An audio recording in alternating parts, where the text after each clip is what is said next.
Hello बच्चों, नमस्कार। हम आपको कल बता चुके हैं 12th क्लास केमिस्ट्री का दूसरा चैप्टर और इसके बारे में हम आगे आज अध्ययन कराएंगे। कल हमने समाप्त किया था विलेयता को, कल समाप्त किया था और आज विलेयता से ही स्टार्ट करते हैं। कल विलेयता के बारे में बताया था विलेयता क्या होता है, लेकिन आज विलेयता के बारे में बताएंगे कि विलेयता को प्रभावित करने वाले कारक कौन कौन से हैं, इनसे क्या प्रभाव पड़ता है, कौन सा कारक किस प्रकार का इफेक्ट देता है। तो आज हम विलेयता को प्रभावित करने वाले कारकों के बारे में अध्ययन करेंगे। इसमें से पहला है टेम्परेचर। टेम्परेचर होता है तापमान। तापमान किस प्रकार से विलेयता को प्रभावित करता है, इसके बारे में हम आपको बताएंगे।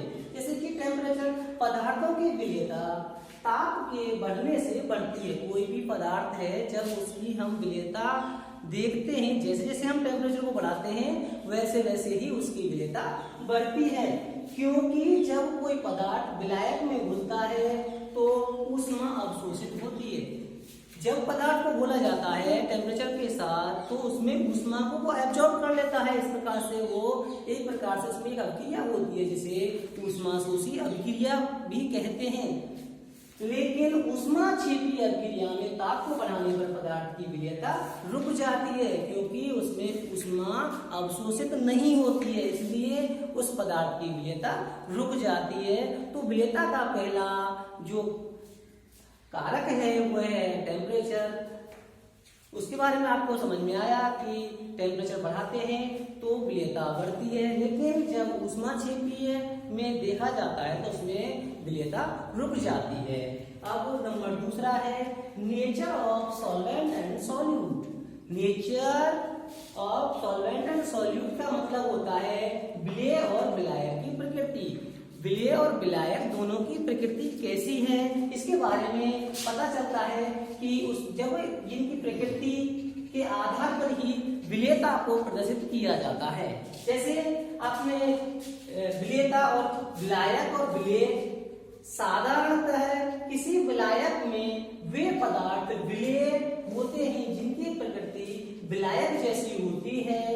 जैसे ध्रुवीय विलेय पदार्थ ध्रुवीय विलायक में आसानी से घुल जाता, अर्थात जो पदार्थ दोनों ही ध्रुवीय होते हैं, विलेय और विलायक दोनों के अंतर्गत धनायन और ऋणायन की बात करें या फिर उनको पोलराइजेशन कराया जाता है तो उनके मध्य आपस में विलेयता आसानी से होती है, अर्थात उसमें विलायक में विलेय आसानी से घुल जाता है, शीघ्रता से घुलता है। ऐसे ही लेकिन अध्रुवीय विलायक में शीघ्रता से नहीं घुलता है। जब विलेय आपका ध्रुवीय हो और विलायक अध्रुवीय हो तो उसमें विलेय शीघ्रता से नहीं घुलता है।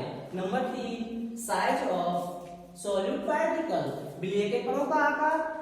अब जब जो आपके विलेय के कण हैं, विलायक में विलेय के कणों को घोला जाता है तो उनके बारे में ये पता होना चाहिए कि उनका साइज कैसा है, उनका आकार कैसा है, तभी उनकी विलेयता पर प्रभाव पड़ता है। किस प्रकार से देखें, किसी क्रिस्टलीय ठोस के छोटे कण बड़े कणों की अपेक्षा आसानी से जल्दी घुल जाते हैं। जब हम किसी भी कण को विलायक में घोलते हैं, अगर बड़े कण हैं तो उनके घोलने पर वो धीरे धीरे घुलेंगे और जो छोटे छोटे कण होते हैं वो आसानी से जल्दी घुल जाते हैं। ये तो था विलेयता को प्रभावित करने वाले कारक थे। अब हम बात करेंगे विलयन की सांद्रता की। विलयन की सांद्रता क्या होती है और उसे किस प्रकार से सांद्रण किया जाता है। तो विलयन की सांद्रता, कंसंट्रेशन ऑफ सॉल्यूशन, विलयन की सांद्रता के बारे में अध्ययन करना है हमको, तो उसके बारे में पता चलता है कि कंसंट्रेशन के बारे में हम आपको पहले ही बता चुके हैं कि सांद्रता क्या होती है और यह सांद्रण विलयन क्या होता है। तो अब सांद्रता को हम रिपीट कर रहे हैं फिर से। किसी विलयन की इकाई आयतन में उपस्थित विलेय की मात्रा विलयन की सांद्रता कहलाती है। क्या, किसी विलयन की इकाई, कोई भी विलयन है उसकी इकाई या यूनिट हो, आयतन में उपस्थित विलेय के मात्रा विलेय की सांद्रता कहलाती है। किसी विलयन में जितना हम विलेय को घोलते हैं उसकी वही सांद्रता कहलाती है। अगर आपको कम विलेय लेंगे विलायक में तो उसकी सांद्रता कैसी होगी, तनु सांद्रता के रूप में आएगा, तनु सांद्रण कहलाएगा। और उसकी जैसे ही विलय की मात्रा आप ज्यादा लेंगे तो वो सांद्रण विलयन के अंतर्गत आता है। अब सांद्रता को व्यक्त करने की निम्नलिखित विधियां हैं। इनको सांद्रता को व्यक्त भी किया जाता है कि कोई भी विलयन कैसा है, उसकी सांद्रता कैसी है, कम है या ज्यादा है, तो उसको सांद्रता को व्यक्त करने की निम्नलिखित विधियां हैं। इनमें से फर्स्ट विधि है percentage by weight of solution, विलयन की भार प्रतिशतता। जो आपका विलयन है उसमें भार प्रतिशतता के आधार पर उसकी सांद्रता ज्ञात की जाती है। क्या होती है विलयन की भार प्रतिशतता?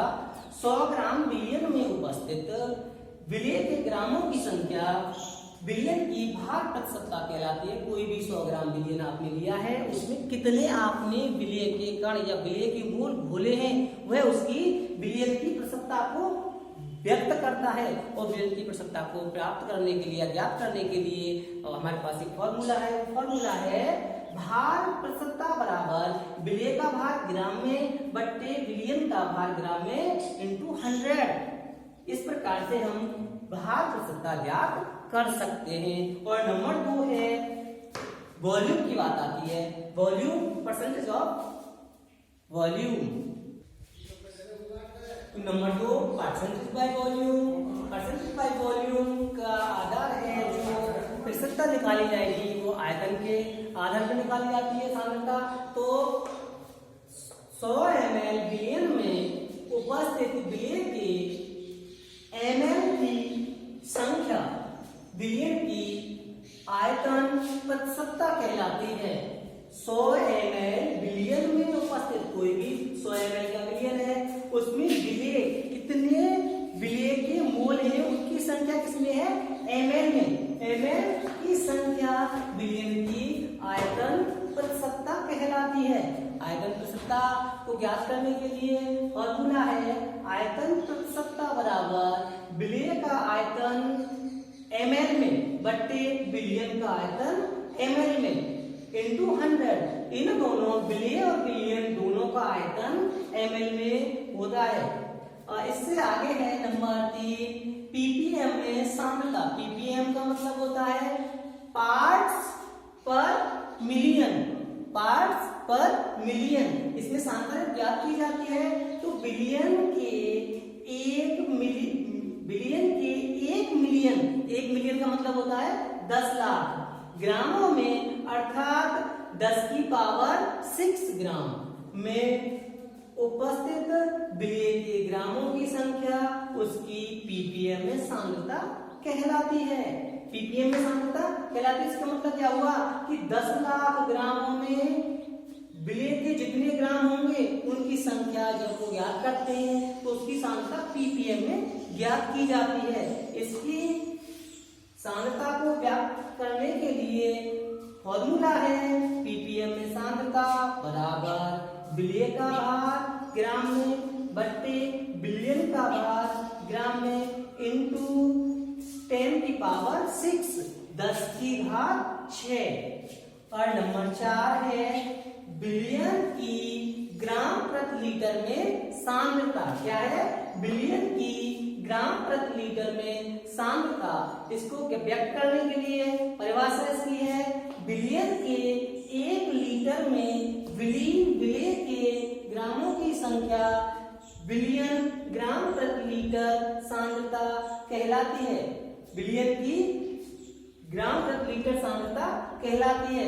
विलयन की सांद्रता ज्ञात करने के लिए किसमें? ग्राम प्रति लीटर में सांद्रता ज्ञात करने के लिए इसका फॉर्मूला है विलयन की सांद्रता ग्राम प्रति लीटर में विलय का बराबर विलय का भार बट्टे किसमें है? विलय का भार ग्राम में है बट्टे विलयन का आयतन लीटर में है। तो विलयन की सांद्रता ज्ञात की जाती है तो उसमें विलय का भार ग्राम में लिया जाता है और विलयन का आयतन लीटर में लिया जाता है। आज के लिए इतना ही। आप इन सब नोट्सों को कंप्लीट करेंगे, लिखेंगे और याद करेंगे। आशा है कि आपको समझ में आया होगा। तो जो भी समझ में नहीं आया उसे कमेंट में लिखें और हमें बताएं क्या समझ में नहीं आया, हम आपको उसे आगे क्लियर कराएंगे। धन्यवाद।